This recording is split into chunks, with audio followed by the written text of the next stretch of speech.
La teoría monetaria moderna es una escuela de pensamiento económico que se ha desarrollado en las últimas décadas y que se centra en el papel de la moneda y el gasto público en la economía. En esencia, la teoría monetaria moderna sostiene que un gobierno que emite su propia moneda y controla su política fiscal tiene la capacidad de financiar cualquier programa público que desee sin verse limitado por la cantidad de ingresos fiscales que recauda o por la cantidad de deuda que emite. Según la teoría monetaria moderna, el gasto público puede financiarse directamente a través de la emisión de moneda, sin necesidad de recaudar impuestos o emitir deuda. En la teoría monetaria moderna, la moneda no se considera un recurso limitado, sino más bien una herramienta que el gobierno puede utilizar para crear empleo, impulsar el crecimiento económico y satisfacer las necesidades sociales. La teoría monetaria moderna argumenta que el gobierno puede crear empleo garantizado y establecer un salario mínimo con la emisión de moneda sin provocar inflación si existe un exceso de capacidad productiva y se controla la demanda efectiva. En resumen, la teoría monetaria moderna es una teoría económica que sostiene que un gobierno que emite su propia moneda puede financiar cualquier programa público que desee y no tiene que depender de impuestos o emisiones de deuda. Esta teoría también destaca la capacidad del gobierno para crear empleo, impulsar el crecimiento económico y satisfacer las necesidades sociales a través del gasto público y la emisión de moneda. Leyendo algunas cuestiones sobre esta teoría, lo que veo es que un Estado puede emitir indiscriminadamente moneda con tal de solucionar problemas como puede ser el desempleo o el impulso del crecimiento económico. Con respecto a lo primero, el desempleo, podríamos terminar en la tan debatida renta básica universal, que según muchos economistas liberales, podría llevar a la decadencia del sistema y su autodestrucción al eliminar incentivos, al decir que solamente trabajaría el que tiene ganas. Imagínate. Y con respecto al impulso del crecimiento económico, un gobierno podría gastar indefinidamente con obra pública o infraestructura incluso. ¿Acaso cuántas veces escuchaste que la obra pública genera empleo? Esto le da un poder al Estado, diría, más que absoluto. Me da la sensación que los impulsores de la teoría moderna son viejos keynesianos camuflados del siglo XXI, con algún que otro concepto nuevo en la economía, o los llamados post-keynesianos. En fin, es un tema bastante delicado y para eso cuento con Alberto Suárez, economista, al cual le tirás un tema y se zambulle para sacarle jugo a ese tema. Espero que les guste la charla y sobre todo que podamos entender esta teoría tirada de los pelos en tiempos que cuando pedimos un Estado mínimo y un gobierno limitado, nos encontramos con estos cráneos que te dicen que se puede emitir indiscriminadamente siempre y cuando no haya inflación. Para mí son monos con navajas.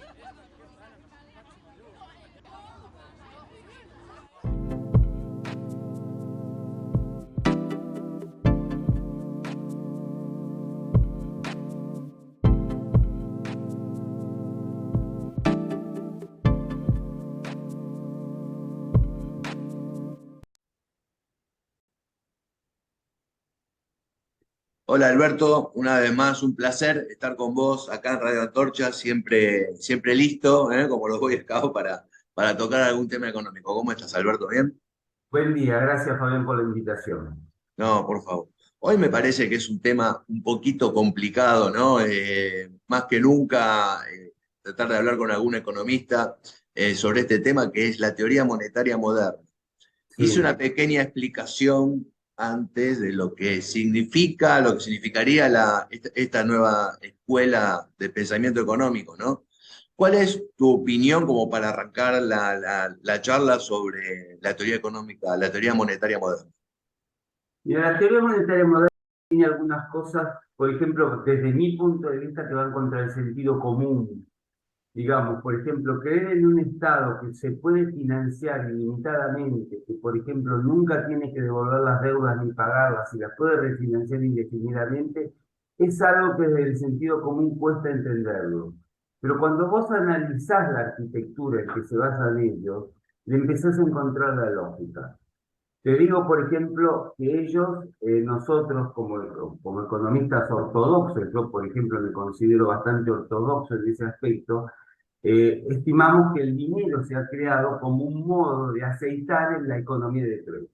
La economía capitalista no es más no es más que una economía de trueque, pero encontró un bien intermedio que te permita hacer coincidentes las necesidades de las personas. Entonces, vos utilizás un tercer bien intermedio que te permite, como el dinero, poder realizar las transacciones y no tendría que haber coincidencia plena entre las necesidades de dos personas o dos países. Eso por un lado. La teoría monetaria moderna nace con otra idea de creación de dinero. Ellos nacen a través de la idea cartalista del dinero, donde el dinero nace no como una necesidad del intercambio de trueques, sino como una necesidad del Estado para cobrarte impuestos. O sea, el origen de la moneda tiene como surgimiento la necesidad de la cancelación de deudas y por eso creen que la creación de dinero va en esta línea de tiempo. Primero nace el crédito y después nace el dinero. Y el que impone cuál es el dinero y qué es lo que tenés que utilizar como medio de pago es el Estado. Y esto trae una consecuencia importante, como yo soy el que creo el dinero y el que digo cuál es el dinero, y lo acepta toda la sociedad, porque yo tengo el dominio sobre toda la sociedad, primero está gastar y después ver cómo me financio, con lo cual para ellos es totalmente irrelevante y tirado de los pelos por parte de los economistas ortodoxos cuando vos preguntás, yo voy a generar este gasto y yo pregunto ¿y cómo se financia? Para ellos es totalmente irrelevante porque ellos crean el dinero y el dinero genera a su vez la demanda de dinero.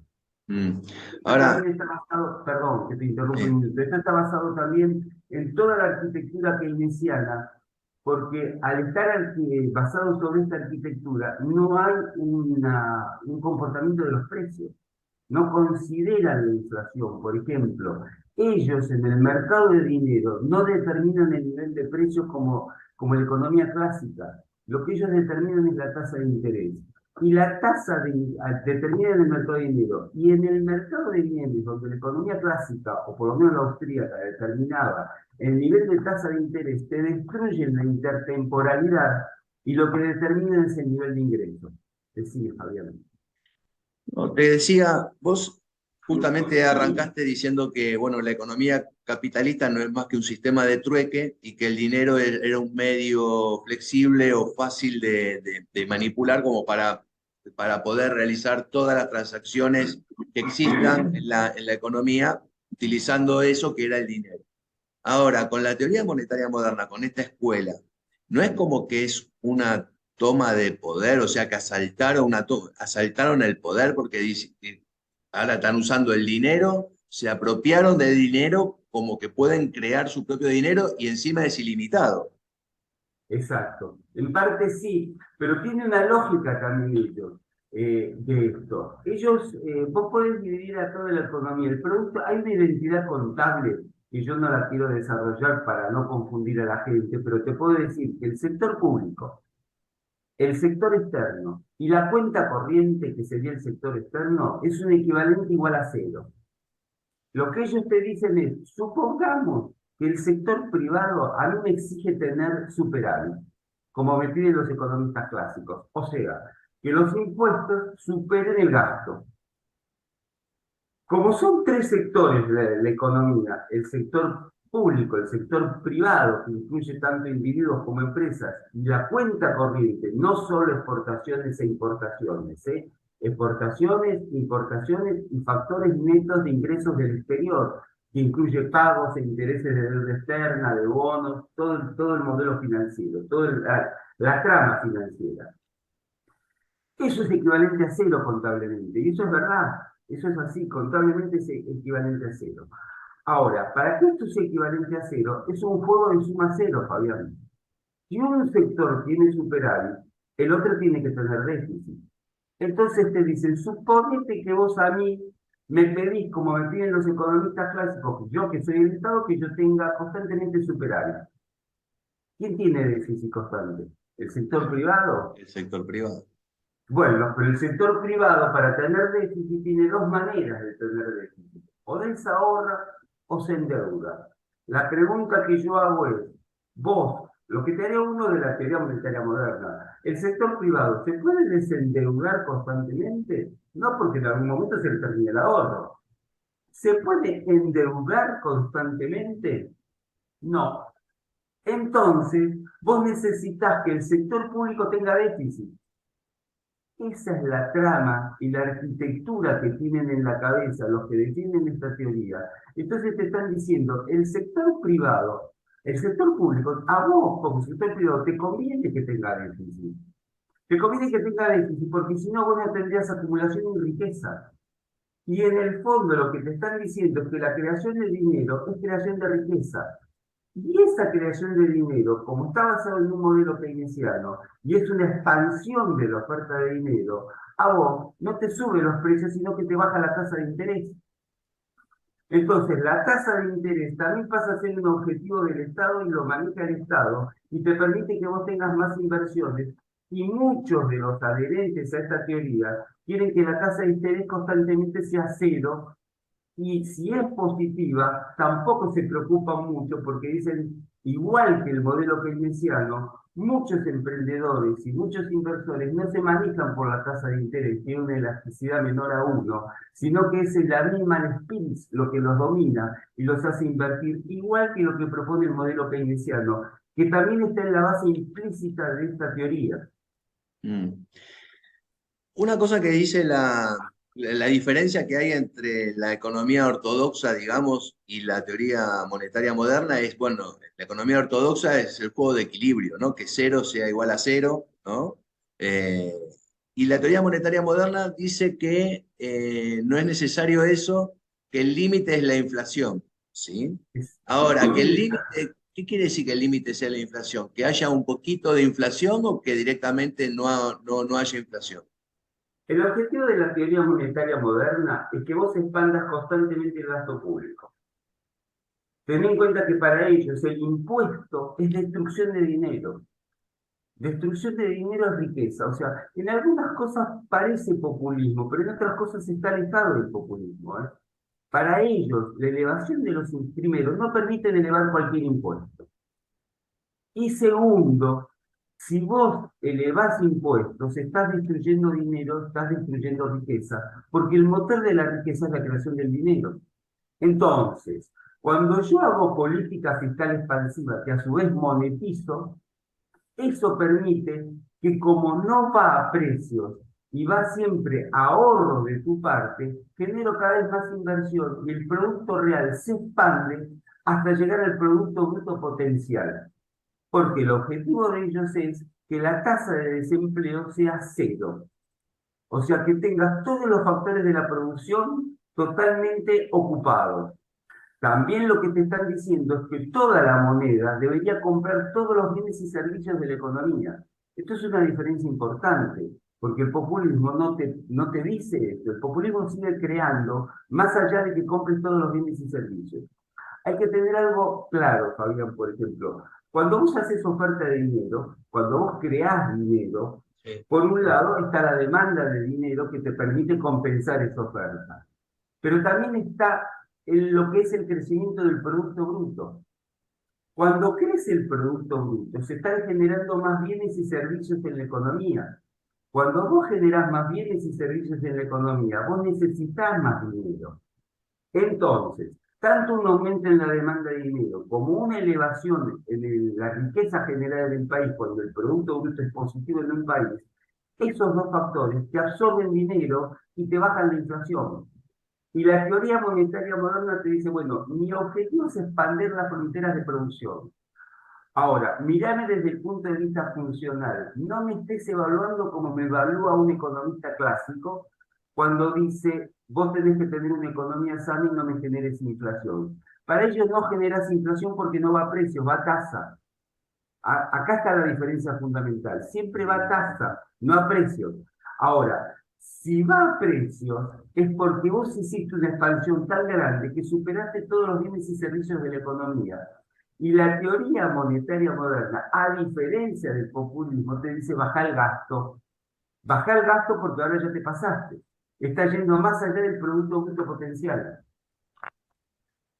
Esta teoría monetaria moderna dice que fue creada alrededor de la década del 90, ¿no? Sí. Ahora, yo me acuerdo, ¿sabés de quién? De Alfonsín, un día que dijo en la década del 80, ¿no? Como presidente dijo, un poquito de inflación está bien. ¿Fue un precursor de esto o no? No, vos sabés que esto es bien keynesiano. ¿Sabés dónde nace esto? No quiero ser tan técnico, pero nace en lo que se denomina la curva de Phillips. Phillips estudió en Inglaterra, creo que el estudio lo hizo para Inglaterra, donde midió el desempleo y la inflación. En la medida que tenés más inflación, tenés menos desempleo. Esto tiene una consecuencia importante. Vos estás diciendo en ese aspecto implícitamente que el dinero no es neutral. Friedman siempre había dicho que el dinero era neutral. A partir de la curva de Phillips, que después es modificada por Lipset y empieza a hablar de desempleo e inflación, y ahí es donde nace tu comentario. Los keynesianos dicen, un poco de inflación está bien porque bajo el desempleo y tengo más actividad. Pero no necesariamente es así, si el dinero es neutral. Friedman, cuando lo estudia, ve que en el corto plazo se cumplen las condiciones de la curva de Phillips, que genera un poco de actividad, de mayor nivel de actividad, pero no en el largo plazo, porque ahí es lo que da origen a lo que se conoce como tasa natural de desempleo. Lucas revisa los estudios de Friedman posteriormente y se da cuenta que en realidad tampoco se cumple en el corto plazo. Vamos a hacer un ejemplo para Argentina muy sencillo. Y esto tiene que ver con las expectativas adaptativas y las expectativas racionales. Friedman lo que encuentra es que la política de tener un poco más de inflación genera más actividad porque el sector privado y la comunidad en general no se adapta a la inflación, no se acostumbra a la inflación y no hace un esquema de pensamiento concreto y certero sobre la inflación. Entonces, las malas proyecciones de inflación es lo que te generan que la curva tenga sentido en el corto plazo. Pero pensémoslo para Argentina. Suponete que hoy Argentina, yendo a un ejemplo para que sea claro, ¿no? Suponete que hoy Argentina devalúa un 50%. Devalúa, un 50%. La Argentina ya aprendió tanto de inflación, Fabián, tanto, que sabe que los precios van a aumentar un 50%. Que los aumentan en el corto plazo. Entonces decime la devaluación que produjo.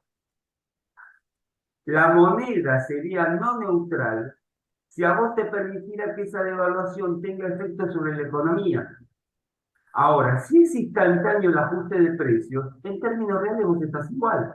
Si antes era 1-1 y ahora es 2-2, la división da uno en los dos casos. Con lo cual, el dinero fue neutral.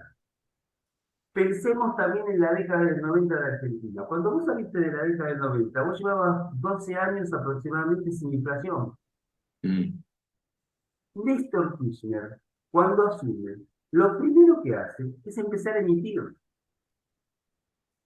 No había memoria inflacionaria y la Argentina expandió su producción y tuvo un nivel de actividad como pocas veces visto, porque en realidad había muchísima capacidad ociosa. Lo que te dice el modelo keynesiano, y muchas veces la habrás escuchado también a la vicepresidenta decir esto, yo no entiendo si hay capacidad ociosa cuando emitimos, ¿por qué en vez de producir más se va a precios? Porque hay memoria inflacionaria, Fabián.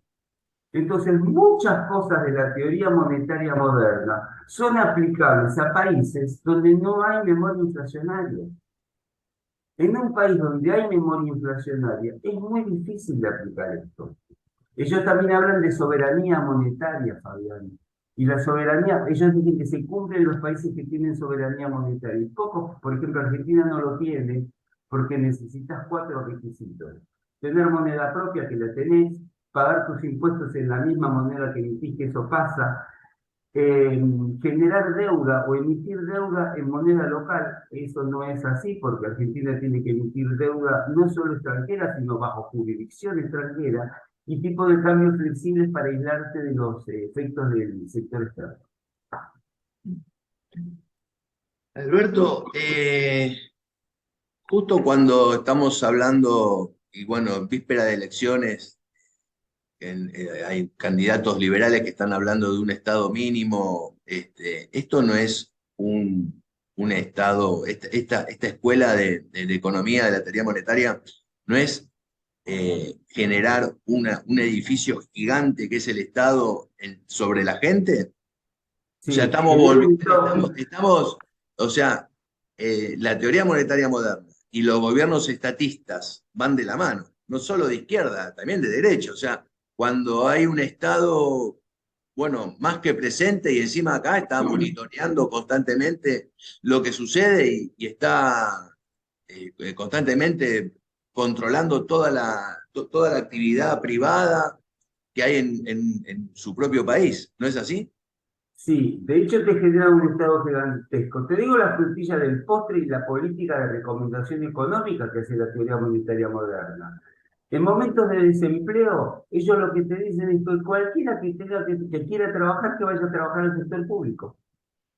Tomemos cantidad de gente ilimitada. Ilimitadamente tomemos gente.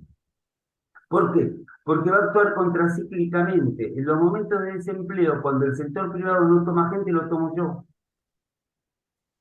Y en los momentos de auge, esa gente que está en el sector público pasará al sector privado, pero el que se quiere quedar se puede quedar, porque implícitamente piensan que el sector público paga menos que el sector privado, pero sí va a determinar algo, que es el salario por hora. Con lo cual, en algún lugar, también implícitamente y sin decírtelo, tienen dentro de su esquema macroeconómico la teoría del valor, porque ellos creen que los precios se forman por los costos y por eso no tienen un sistema de precios. No están creyendo en lo que sería la teoría subjetiva del valor, que la demanda es la que genera el precio y a partir de ahí vos podés ver si podés solventar los costos o no. En el fondo y en algún lugar también están basados sobre la teoría del valor, que es en lo que se basó un poco el keynesianismo, porque el keynesianismo no tiene una función de precios dentro de su modelo. Sí, sí, sí. Y va de la mano esta escuela de economía y su modelo de desarrollo dentro de un gobierno, dentro del Estado, con lo que se está hablando tanto que es la renta básica universal. Sí, porque en realidad ellos lo que piensan es en un estado de bienestar. La renta básica universal y todo este eslogan de que toda necesidad de un derecho, en el fondo es un estado de bienestar, donde el Estado te tiene que dar las condiciones para que vos vivas bien. Ahora, obviamente, para tener un Estado así, vos necesitas un déficit, una emisión monetaria y un gasto público inmenso, porque lo que haces en el andamiaje, haces un Estado inmenso. Pero eso pasa en los países en desarrollo, en los países pobres. En los países en desarrollo pasa también, Fabián. Pasan, pero hay una... Pero No, hay algo que se necesita emitir casi indiscriminadamente para poder tratar de llegar a ese famoso estado de bienestar. Sí, pero hay un tema, Fabián, que por ejemplo en Argentina no lo tenés. Vos podés generar muchísima emisión. Por ejemplo, Estados Unidos en la cuarentena emitió muchísimo dinero. Igual que el mundo, igual que nosotros. Ahora, la pregunta es, ¿por qué ellos con esa emisión monstruosa que tuvieron no tienen la inflación que tenemos nosotros? Nosotros tenemos una inflación mucho más grande que ellos, porque nosotros hay algo que nos falta, que el resto de los países desarrollados tienen, que es credibilidad en su moneda, Fabián. La credibilidad es fundamental. Si vos crees en tu moneda y yo emito moneda, vos la vas a guardar en tu bolsillo, la vas a poner en el banco. Si vos no crees en tu moneda porque fue destruido, porque fueron destruidos 5 signos monetarios, si a la moneda le sacaste 13 ceros y vas en camino a sacarle 2 o 3 ceros más, vos no te guardás el peso, tratás de pulverizarlo y lo que generas inmediatamente es inflación porque tenés una caída estrepitosa en la demanda de dinero, cosa que no pasa en los países desarrollados, menos en una moneda como Estados Unidos, que es una moneda patrón del comercio internacional, donde todos los países que tienen déficit, todos los países que tienen superávit contra Estados Unidos, acumulan los dólares como reserva de valor. Entonces eso te genera políticas totalmente distintas. Por eso muchos candidatos en la Argentina, o algunos de los candidatos libertarios en Argentina, te están diciendo, elimina el Banco Central, porque implícitamente lo que te están diciendo, y no te lo dicen, es porque vos ya no vas a reconstruir nunca más la credibilidad sobre tu moneda. Es una solución de coyuntura en Argentina, entonces, esto que estás diciendo, porque Vos sabés justamente que, acá se perdió la credibilidad, como decís vos. y bueno, fíjate vos, por ejemplo, que todos nuestros vecinos no lo necesitaron, Fabián, y no tienen inflación. Y no están ni hablando de la dolarización, ningún país. Ningún país, Fabián. En realidad no hay ningún país medio ni grande que tenga dolarización. Argentina es un país medio, pero necesita la dolarización. O sea, a ver, a mí personalmente no me parece la mejor solución, pero sí creo que es la única para Argentina, ¿eh? O sea, creo que vos perdés política monetaria, totalmente perdés política monetaria, pero no crees más en la moneda. Si cualquier moneda que emita Argentina, vos ya no crees. Y además tenés otro problema. Tienen que ser medidas para realmente ahora cortar con la inflación de una envergadura que vos creas que no podés volver atrás. Porque si yo digo, voy a ser independiente del Banco Central, la primera pregunta que me vas a hacer vos es, está bien, cuando estés vos, el Banco Central va a ser independiente, no va a ser liquidez, vas a tener un presupuesto equilibrado. Y cuando vos no estés, Sí. entonces ahí siempre tenés un límite. Mm. Entonces es como, yo digo, ¿viste? Como digo siempre, tiene que ser el Hernán Cortés esto. El que venga ahora va a tener que tomar medidas como Hernán Cortés. Hernán Cortés, señores, quemé los barcos, no podemos Sí, volver. sí, sí, Ese es sí. el problema de Argentina hoy para mí, ¿eh? Por lo menos es una opinión muy personal, Javier. Sí, sí, sí. Entonces, la, según la escuela de la teoría monetaria moderna, el Estado es el único que puede tener la capacidad de expandir la economía. O de- Exacto. En realidad lo que te dice, yo expando, yo genero las condiciones para que vos, sector privado, te hagas rico. Yo una genero obra la de riqueza con la infraestructura, emisión monetaria. obras de infraestructura que puede tener un gobierno. Empezar a construir carreteras, bueno, eh, caminos, para favorecer el desarrollo de la economía. Línea de ferrocarril, bueno, no sé, línea de alta tensión. Empezar a crear una infraestructura grande para que pueda crecer la economía en cualquier lugar del país. Eso es parte de la política de la teoría monetaria moderna. O sea, por Sí, eso pero no solo, hay cosas que coinciden y no coinciden con la escuela ortodoxa, digamos. claro, pero está bien, pero vos lo primero que te preguntás, Fabián, cuando vos tenés que hacer esta obra es quién lo financia, quién lo va a pagar. Ellos dicen que esa pregunta es totalmente irrelevante. Lo hace el Estado y chao. Lo hace el Estado y emite dinero.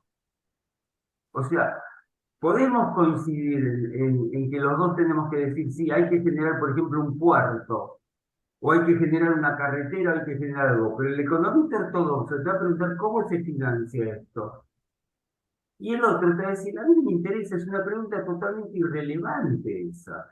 Yo voy a emitir dinero y lo voy a construir porque yo con ese dinero estoy generando riqueza y te permito a vos mejorar las condiciones como sector privado. Y además, ese dinero que te entrego a vos, vos lo vas a guardar, lo vas a tener, lo vas a llevar al banco, generas crédito y después el banco verá cómo genera depósitos. O sea, es totalmente inverso el pensamiento al de la economía ortodoxa. Mm. Otra cosa que leí sobre esta teoría es que en momentos de recesión ¿sí? Que por lo menos sucedió en la época de la pandemia, ¿sí? De la cuarentena más que la pandemia, es inflar la economía, ¿no? Para, para al haber capacidad productiva ociosa, ¿no? Han emitido dinero, lo estoy diciendo bien, ¿no? Han emitido dinero para un poco equilibrar esas cuentas. Eso es la escuela de la teoría monetaria moderna. ¿Qué dicen los ortodoxos? Y además tu opinión sobre si está bien o está mal, estuvo bien, estuvo mal haber hecho eso. Para mí estuvo bien haber hecho eso. El problema es, Fabián, que hay momentos en que tal vez tengas que tener un poco de déficit. Hay momentos en que, pero en los momentos de expansión, vos tenés que tener superávit para compensar eso. ¿Por qué te digo esto? Porque si vos sos prudente en el manejo de la moneda, yo te voy a permitir gastar alguna vez de más porque realmente lo necesitas, pero sé que después lo vas a recomponer de alguna manera. Eso genera credibilidad. Y cuando vos emitas, yo voy a demandar ese dinero. Ese dinero, como es demandado, baja la tasa de interés, permite que aumenten las inversiones y es verdad que la economía aumenta. Vayamos a un caso concreto en Argentina, Néstor Kirchner. Néstor Kirchner emitió dinero y en ese momento la gente, como creyó que eso no generaba inflación todavía, porque había una capacidad ociosa, lo que hizo fue expandir la cantidad de bienes y servicios. Ahora, si esto mismo lo haces hoy, que la credibilidad es cero, se te va todo a precio sin actividad, así estés con capacidad ociosa. ¿Y cuándo se rompió la credibilidad a partir del gobierno de Néstor Kirchner? Cuando vos empezás a emitir y la gente empieza a aprender y termina pasando de las expectativas adaptativas a racionales. Cuando vos no tenés memoria inflacionaria, vos decís, ¿cuánto fue la inflación el año pasado? Decís, bueno, fue 25%, bueno, este año más o menos va a ser 25%, y te vas adaptando y vas viendo cómo surge después. Cuando a vos sigue constantemente aumentando la inflación, vos ya te vas anticipando porque sabés que estás perdiendo dinero. Suponete, si vos tenés que la inflación el año pasado fue de 100%, pues 98% terminó en el año. Vos para este año, ¿cuánto esperás? 120. 120% estás esperando de inflación. Yo creo que va a estar en el orden del 120 al 140. Entonces vos ya ahora te adaptaste. Ya tus expectativas no son adaptativas. Y si vos seguís emitiendo dinero, cada vez va a ser más alto. Entonces yo cada vez voy a acelerar la inflación hasta que en determinado momento se te desplome la demanda de dinero y pasaste de una inflación alta y persistente a una hiperinflación. Y estás en ese riesgo porque estás coqueteando con la hiperinflación. Sí, sí, sí, ahora acá en Argentina está pasando eso. Y una pregunta más, Alberto. La teoría monetaria moderna, ¿no? ¿Tiene un techo, tiene un límite? Es como... porque se habló de que el keynesianismo era una política para 10 años nada más y después tenía que modificarse y nunca se hizo y muchos gobiernos siguieron aplicando esas políticas. Era una manera de salvataje, ¿no? A lo que fue el desastre de la guerra. ¿Digo bien? ¿El keynesianismo? Sí, ellos no tienen un techo. En realidad el único límite que se autoimpone en ellos es la inflación. Cuando vos o sea, ellos lo que te dicen es, no medime por los resultados, que sería una teoría funcional, digamos, ¿no? ¿Cómo funciono? Si yo tengo inflación significa que expandí demasiado el gasto, entonces lo tengo que bajar. Y ellos utilizan los impuestos simplemente, por ejemplo, están totalmente en desacuerdo con los impuestos, ¿sí? Y solamente creen en algunos tipos de impuestos, por ejemplo, el impuesto a los cigarrillos, para los impuestos que cuiden el medio ambiente, ¿entendés? Impuestos que de alguna manera conduzcan la economía, digamos, mejores conductas sociales. Pero no les interesa el impuesto como medida de financiamiento. Ellos no ven ni siquiera los bonos, ni los impuestos como medida de financiamiento de sus gastos. Ellos emiten dinero porque están convencidos que es la manera de hacer crecer la economía por toda la arquitectura macroeconómica que te expliqué de antes de los distintos sectores. Ahora, Si querés podemos te puedo hacer un resumen de lo que están pensando ellos, porque me parece que sería piola para la gente poder entender qué piensa cada uno en algunos puntos. Eso te iba a El pedir. gasto del gobierno para los economistas ortodoxos, Fabián, se financia con impuestos, para ellos solamente creando dinero. La deuda pública, para los economistas ortodoxos es un problema, pero para ellos no es un problema, porque en realidad nunca hay que pagarla, y es ilimitada. La financiación del Banco Central emitiendo moneda debe ser limitada para la economía clásica y los ortodoxos, y es ilimitada para ellos porque es lo que genera la riqueza. La deuda, los bonos, por ejemplo, cuando emitís bonos, se deberían devolver, o sea, los tendrías que pagar para los economistas ortodoxos, y para ellos no hay que pagarlos ni devolverlos. Los tipos de interés son una variable del mercado para los economistas ortodoxos y los establece el gobierno directamente en la teoría monetaria moderna. La inflación es un fenómeno monetario y es un problema fiscal o del gobierno. Es más, lo que también te dicen ellos, cuando la inflación no es por un problema de demanda, ellos solamente piensan en un problema de inflación de demanda por expansión del gasto, significa que es una inflación estructural, directamente te recomiendan control de precios. Esta es un poco la síntesis y la diferencia que hay entre las dos economías y un poco la arquitectura. No es un tema tan sencillo entenderlo, te digo No, más, a mí me cuesta a veces explicarlo porque va contra mi lógica, contra mi forma de pensar, y tengo que pensarlo al revés para poder ponerlo. sí, sí, sí. Bueno, y sobre todo con la idea de impulsar gobiernos estatistas, ¿no? Modelo de gobiernos estatistas que quieren controlar la economía 100% de todas las actividades, de todas las cosas, ¿no? El problema que Es que, tiene es es, que, es que, es que la teoría moderna, que se basa también en la teoría keynesiana, la teoría keynesiana es eminentemente estatista, intervencionista. O sea, en la política fiscal es la que lleva adelante el país y si vos escuchás a muchos funcionarios del populismo del gobierno actual, te están diciendo que la obra pública es la que te genera expansión y el Estado es el que genera expansión y no recuerdan que cuando ellos gastan, en realidad le cobraron impuestos al sector privado. Y en realidad no es que están generando nada, porque vos estás generando porque me lo sacaste a mí. ujú, Y ellos, sin embargo, te lo venden como que están expandiendo. La teoría monetaria moderna se maneja de otra manera. No te lo saca vos, dice directamente emití, así no tengo que destruir dinero mediante impuestos. Esa también es la diferencia que hay entre el populismo y la teoría monetaria moderna. La teoría monetaria moderna no te aumenta los impuestos, ¿eh? Emití directamente. bueno, entonces es una batalla entre explicar la inflación como un fenómeno monetario o no, entonces, ¿no? Yo creo igual, Fabián, que los países desarrollados después, en estos momentos, para mí enterraron la teoría monetaria moderna, porque si no, ¿cómo me explicás que todo el mundo hoy esté haciendo políticas de ajuste para bajar la inflación? Todos los países. Estados Unidos, si vos te fijás, está siempre, no solo Estados Unidos, todo el mundo, está pendiente de la tasa de la tasa de interés que va a fijar la Fed.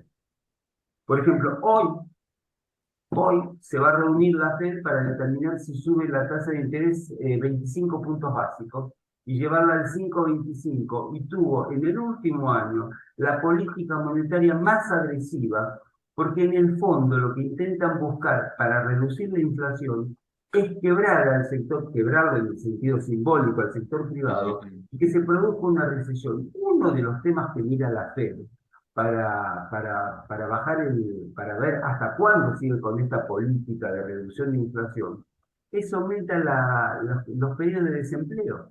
Es Mm, más, el mercado festeja cuando aumenta el pedido de desempleo porque sabe que se avisó una baja en la inflación. Y mm, lo que te dice la Fed, si vos lo escuchás, es, yo hago esto sabiendo que voy a tener recesión, porque es peor los costos de la inflación que de la recesión a largo plazo.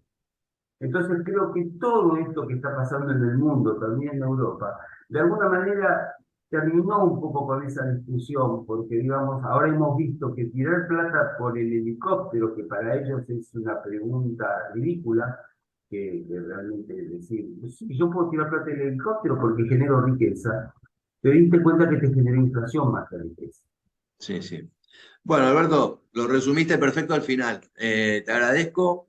A vos. Y bueno, el tema complicado, ¿eh? Pero bueno, vamos a ver qué puede opinar la gente, ¿no? Al respecto con este tema. ¿Mm? Te Bueno, te mando un agradezco la abrazo. invitación, Fabián. No, por favor, te mando un abrazo y la seguimos, ¿dale? En otro programa. Muchísimas gracias. Que sigas Chao, chao. bien. Chao, chao.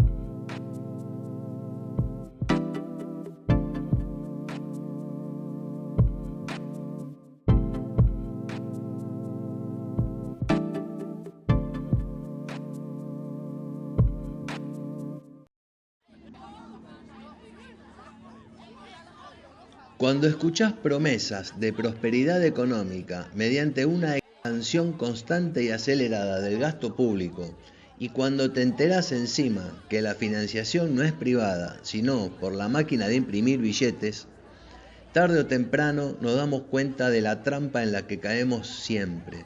Solo espero que esta vez sea más temprano que tarde. Y cuando suceden estas cosas, siempre la liga el privado, el laburante. No hay caso. El Estado, cuando toma decisiones que no les corresponde, dirigiendo e interviniendo la economía a gusto y piacere, siempre termina ganando, y el sector privado es el que paga siempre los platos rotos, ya sea impuestos, ya sea inflación o ya sea a créditos imposibles de acceder. Espero que tu opinión sobre la teoría monetaria moderna sea la misma que la nuestra. De cualquier manera, te invito a que dejes tus comentarios debajo de la caja de este video. ¿Cuál es tu opinión acerca de este informe? Deja tus comentarios, entonces, debajo de este video, para generar un debate que sinceramente siempre se necesita. Si te gustó este video, dale like y suscríbete a mi canal de YouTube activando la campanita para recibir notificaciones de futuros programas. Y cualquier otro tema que quieras que investiguemos, proponelo también en la caja de comentarios de este video. Hombres y mujeres libres, es un verdadero placer hacer este programa y sembremos entre todos las semillas de las ideas libertarias. Pasen una buena semana, cuídense y viva la libertad.